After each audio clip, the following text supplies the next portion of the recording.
केवल भगवान विष्णु के लिए है। ये किसकी आवाज थी? ऐसा लगा कि कोई राक्षस है।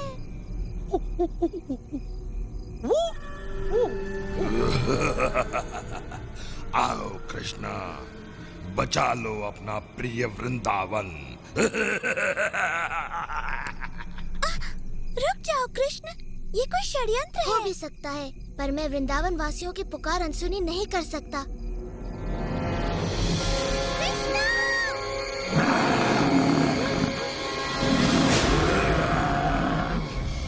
ये दुष्ट सांड अवश्य ही कोई राक्षस है। तुमने उसे क्रोधित कर दिया है।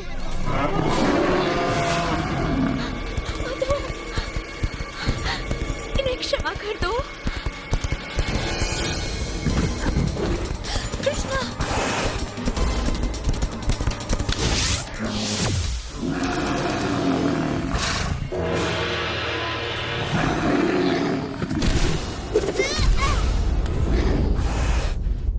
भैया, डरो मत सुबाला, ये तो बस एक साधारण सी गाय है। कहो तो वन में इसे भी घास चराने ले जाओ। मजाक बहुत हो गया बालक।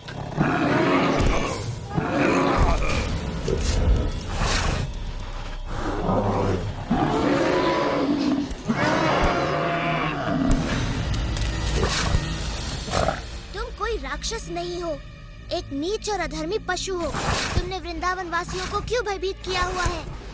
यदि मुझसे लड़ना चाहते हो तो एक राक्षस की तरह लड़ो, किसी कीड़े की तरह नहीं।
थोड़ी मिठाई खाओ मेरे प्रिय कृष्णा।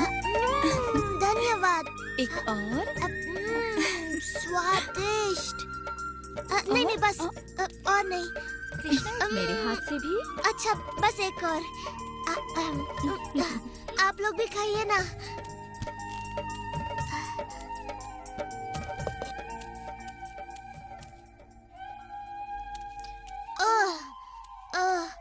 खा खा कर तो मेरे पेट की हांडी बन गई। अब थोड़ा विश्राम हो जाए। अब मुझे लड्डू चाहिए। वाह मेरे भाई, आज तो तुमने अपने कारनामों में एक और नया कारनामा जोड़ दिया। तुम्हारा मतलब है अपने पापों की सूची में एक और पाप? तो अब हमारे सदाचारी कृष्ण ने एक सांड को भी मार डाला है। वो कोई साधारण सांड नहीं था, बल्कि एक राक्षस था, वो भी सांड के वेश में। ओ कृष्ण, चाहे जो हो, वो था तो गौ जाति का ही ना। अब तुम्हें गौ हत्या का पाप लगेगा। ठीक है, मैं कल यमुना में स्नान कर पाप धो लूंगा। उससे कुछ नहीं होने वाला। ललिता सही कहती है, ये घोर पाप है और इसे धोने के लिए तुम्हें संसार की सारी पवित्र नदियों में स्नान करना ही पड़ेगा।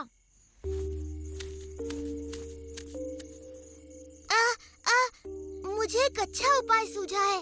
पूरा संसार घूमने से अच्छा है मैं सभी पवित्र नदियों को यहाँ लाकर उनमें स्नान कर लूं।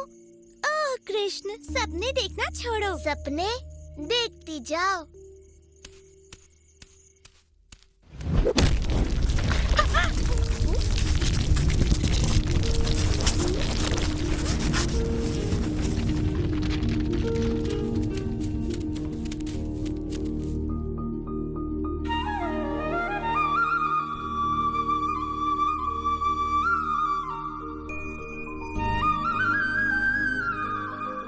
मैं हूँ गंगा, पर्वतों के राजा, हिमवान की पुत्री।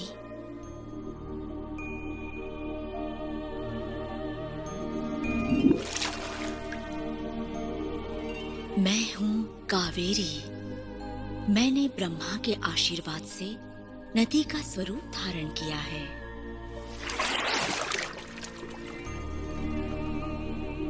मैं गोदावरी हूँ। मेरा जल आप ही की तरह मधुर है श्री कृष्णा।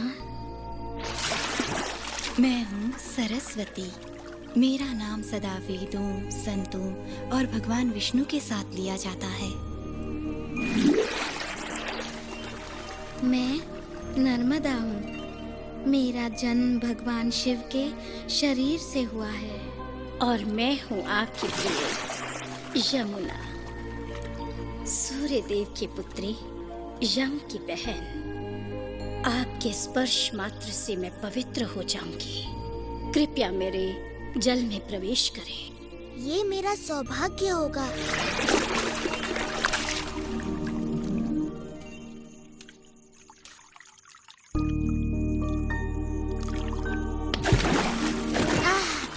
इस सरोवर का नाम होगा श्याम कुंड।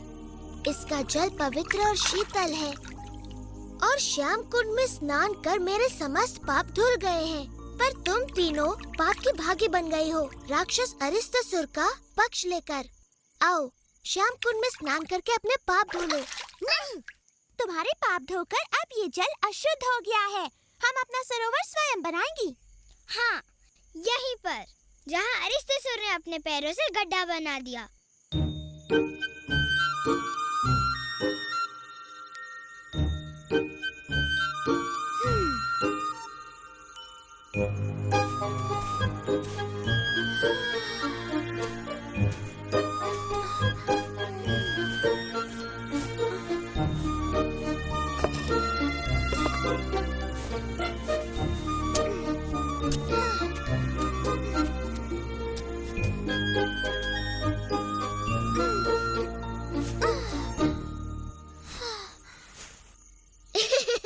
बड़ा सुंदर गड्ढा खोदा है तुमने राधा, पर इसमें जल तो दिख नहीं रहा।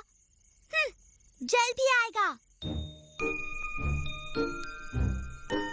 यदि वर्षा की प्रतीक्षा कर रही हो तो फिर भूल ही जाओ। मेघ का एक छोटा सा टुकड़ा तो तुम तीनों ने निश्चय कर लिया है कि तुम्हें मेरा अशुद्ध जल नहीं चाहिए? नहीं, बिल्कुल नहीं। हम मानसी गंगा से अपना शुद्ध जल लाएंगी।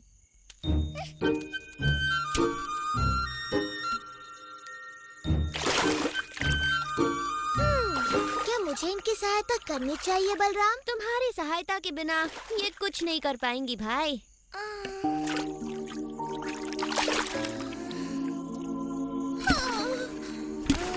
ये असंभव है। ऐसे तो सरोवर बनने में पूरा जीवन लग जाएगा।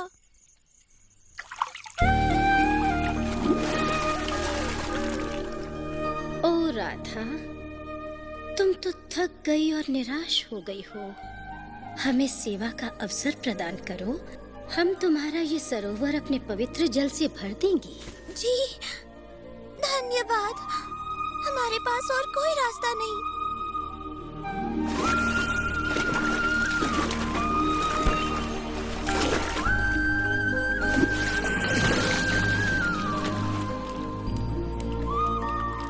तुम्हारा सरोवर राधा कुंड तो मेरे सरोवर से भी कहीं अधिक सुंदर है।